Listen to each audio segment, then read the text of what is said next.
Okay, hey guys, so in today's video, I wasn't planning on doing this video actually, but it's just something that came to mind to me. I was talking to Alec earlier, cameraman right now, Hey. but I was talking to him earlier about some decks that surprisingly are actually really good for beginners, sort of, kind of. So this came about from a tweet that I read. I don't remember exactly who tweeted it, but I'll put it on the screen, and they were saying how Pure Thunder Dragons is actually a really fun, interesting deck to play.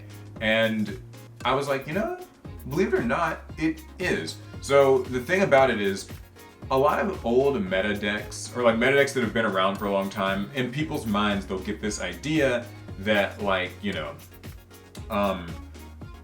that these decks are they're meta decks, so they can't play them. They're either price locked, I can't afford this stuff, it costs way too much, or it's just, oh, I don't play meta decks. The thing is though, some of the decks that I'm about to talk to you guys about are actually not really meta anymore per se, but are a lot more accessible, and it's all thanks to the 2019 Megatins. So I was looking on TCG Player, got it on my iPad. Here, I'll come in so I can show you guys this. So I was just looking for card prices, and I was thinking okay, Thunder Dragon Colossus, right? And this thing, look at this price. It's $2. Thunder Dragon Colossus. Now you guys remember, this card used to be, $60 or something like that. $199 for the Megatank. This isn't an anomaly here. It only goes just over $2. Think about that. You used to have to pay $150 or something to get 3 Colossus and play this crazy deck. $2 now, $2. And then I was looking, look at the prices of the other Thunder Dragon cards. Thunder Dragon Darks, $3.80. Thunder Dragon Roars, $2. $3. 44 cents? It's actually insane. And so when you think about it, even, if you wanted to kind of bling out a bit and get a super rare Batteryman Solar, it's $1.80. And, Dragon Duel is 15 cents. Dragon Matrix is 5 cents. Aloof Lupine from an OTS pack is still less than $2. It's insane. So what I was thinking with this that's so interesting is that Thunder Dragons, the pure Thunder Dragon deck, has actually topped events and won events and stuff. And I think the first UDS qualifier of this format, it actually got first place, and since then it's been getting top 8s and stuff. And I'm talking pure Thunder Dragons. You don't have to use the Guard Dragon engine, you don't have to even use Danger monsters. You can literally just run, 3 of all your main Thunder Dragons, you can run Duo, you can run Matrix.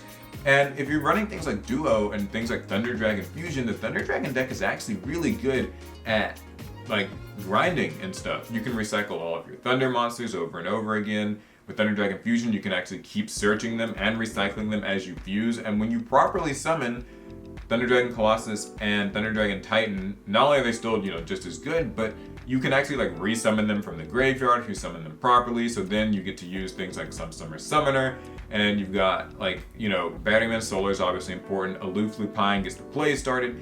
It's a beginner could play this deck and get really good at Yu-Gi-Oh! Because Thunder Dragons used to be, just add Colossus at the end of a combo, and that was the end of the story. But now it's a lot different than that. Nowadays you can pretty much just you know what I mean? You can actually play this deck as its own deck, and it works really fine. I think the biggest issue it maybe has is a little bit of consistency since they limited Gold Sark, but And then all you have to do other than that is throw in some hand traps. Yeah, you'll see some topping lists run Phantasme, but you don't have to run Phantasme. You can run, 3 Veilers, 3 Ash, and some Lost Winds instead of, say, Infinite Impermanence. And for the sake of playing at locals or something, that works perfectly fine. So, the next deck I have is it's Sky Strikers. Now, this is another one where I definitely think people have this idea in their head that it's Sky Strikers. It's this cost prohibitive meta deck. Engage at some point last year was actually $100, and even since then it's always been $40 or $50. Well, thanks to the Megatins, back to the iPad, guys. So if we look up Engage, which just got reprinted, $7. This isn't a joke. $7.35 for Sky Striker Mobilize Engage. Ultra rare too, it's not even an ugly common reprint. And again, the prices don't lie. Look at this. This is actually insane.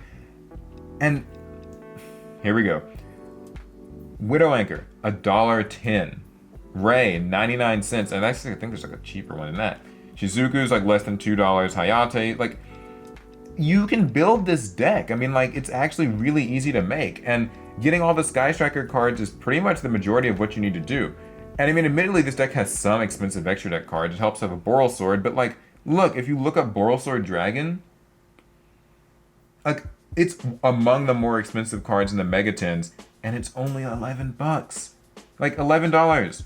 And just so you guys know I'm not lying, like, look, $11. Like, you can actually get this thing, and you only need one, too. Like, that's the best part. Nightmare Unicorn, $2.60. That's another really important card. This thing used to be like 20 or $30. Now it's like $2.60.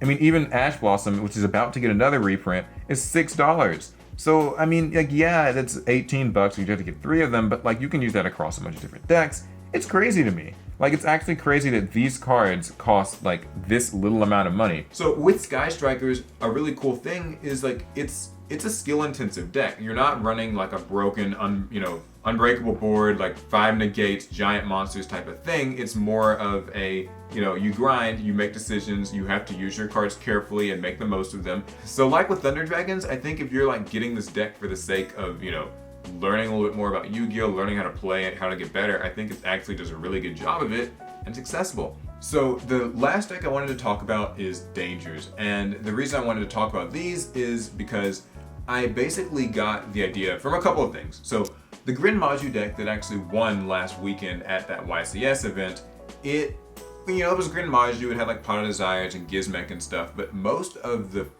fuel of that engine was danger cards, and not just the dangers you're used to, like Jackalope and Tsuchinoko and Nessie. It was like, Bigfoot and Thunderbird and like Chupacabra and all this stuff.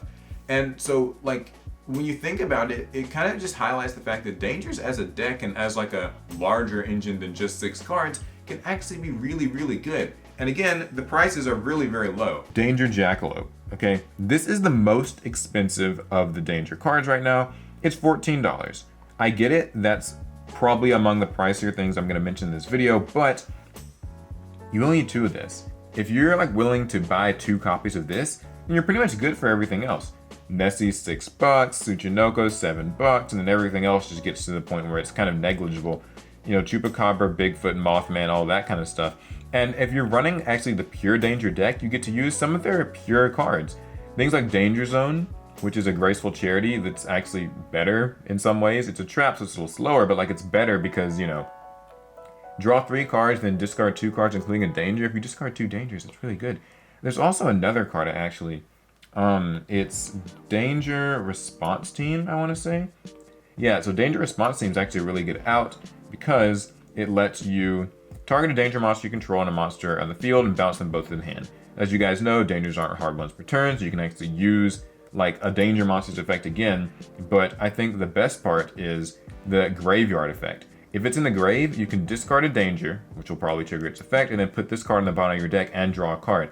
This makes an incredible draw engine for the danger deck, and I really think more people should be looking at these types of cards. Like, they're all really good. There's a few other spells and traps they have that work with this. You could combine it with Dark World, and like I said, look at these danger prices. Like, this stuff's really easy to make. So in conclusion, the thing is, a lot of Yu-Gi-Oh decks have gotten a lot cheaper, and I don't think enough people are talking about it because, yeah, I get it. There are some decks right now that are, kind of cost prohibitive, have a few expensive things. Dengirisu's got a price tag, Signet Mining's got a price tag. But these are decks that, for the most part, you can build very cheaply and just make some budget substitutes. In fact, maybe that's the next video I should make, is like a budget subs for, Infinite Impermanence, or maybe even Signet Mining, because that's kind of becoming a thing now too.